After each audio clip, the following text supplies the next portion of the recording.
Good day mga ka-gangster. Bale, nandito tayo ngayon. Ipapasyal natin tong F100 sa Ortiz. Ayan, oh. Lumabas pa lang kami ng sariyata na gastos dito ng ano na to. Ano, Paps?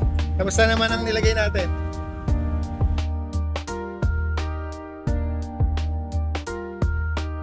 Mga ka-gangster, bale, dito na tayo ngayon sa may Pasay. Nakasurvive pa naman tong F100. And co-pilot ko si Amber. Yan. Shout out. Walang boyfriend yan. Naghahanap.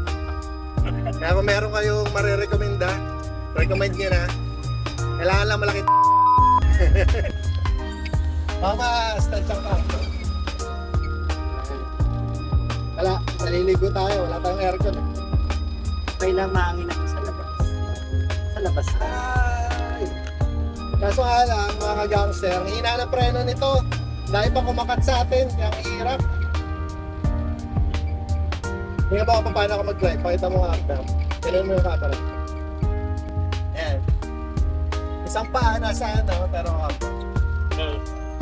Yung isang paa nasa preno, yung isang paa naman nasa gas. Kasi pag nawala ng ano, mamatay yung ano. Kaya ganyan tayo. Tapos kailangan yung neutral. Yan. Tapos tapakan. Sabi mo, Amber, EDSA na tayo. Alam, di ako masama sa speech. Speech ka lang, ito lang. Ay, nakaplay na pala. Okay, ayan, nasa EDSA na po tayo. Awa naman ng Diyos. Yung pa tayo sa Corinthians. Tayo na, pumunta tayo sa Corinthians eh. Wala eh. Yung paan lang niya yung masakit.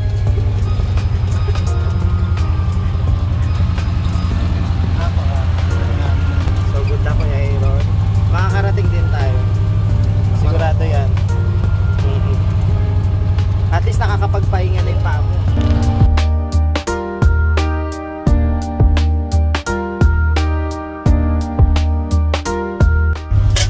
Mga gangster, tumiri kami kanina sa may harap ng Robinson. Pucha. Kala ko hindi na siya andar. Yan. Malapit na kami sa pupuntahan namin. Yan. Tago na lang natin sa pangalang Corinthians. Mga ka-gangster, grabe. Nakikita mo itong tubig sa damit ko. Mag shoutout ka na lang.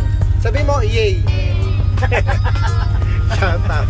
Wala kami pambili, wala kami pera rito. Mga gangster, nakarating din tayo. Pucha. 3 beses tumirik. Buti na lang naka-recover.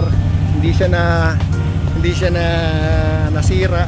Yung mga atake naman, may pangatak naman ako dito. Dala ko naman yung Everest. Yan. At least nakarating na rito yung ano. Patayin ko lang siya. Para siyang aeroplano. Yan guys. May mga tanong lang kayo sa F100, message na kayo.